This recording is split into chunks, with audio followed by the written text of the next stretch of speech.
So அன்பானவர்களே, மொதல் வீடியோலேருந்து இப்போ வரைக்கும் நம்ம தாடி விஷயத்துக்கு வந்துடுவோம். நம்ம தாடி மேட்ரு தானே நம்ம இன்றைக்கி பேச போகிறோம். தாகூர் நம்ம என்ன நீ நான் தாகூரான்னு ஒருத்தன் டீ கடையில் என்ன திட்டான். அதில் வந்து தான் இதெல்லாமே.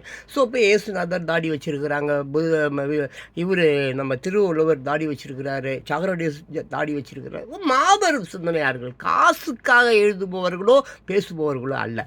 காசு நல்லா ஷேவ் பண்ணிட்டு மழைன்னு நம்ம கண்ணதாசன் மாதிரி, நம்ம கருணாநிதி அவர்கள் மாதிரி நிறைய பேர் எழுதுவாங்க. பைசாக்கு, கமர்ஷியல் ஏமாற்றுவதற்காக நயவஞ்ச வார்த்தைகள், தீய வார்த்தைகள், தீய சொற்கள். அதை கவிதை என்று சொல்லலாம், கதை என்று சொல்லலாம், சினிமா கதை, மயிர் கதை, எல்லா உலகத்தில் இருக்கிற எல்லா கதைகளையும் தாடி அல்லாதவர்கள் எழுதினால் கமர்ஷியல். நல்லவங்க இல்லை, பொய்யானவர்கள், பொய்யிலே பிறந்து பொய்யிலேயே வளர்பவர்கள் அவர்களை ஒதுக்குங்க.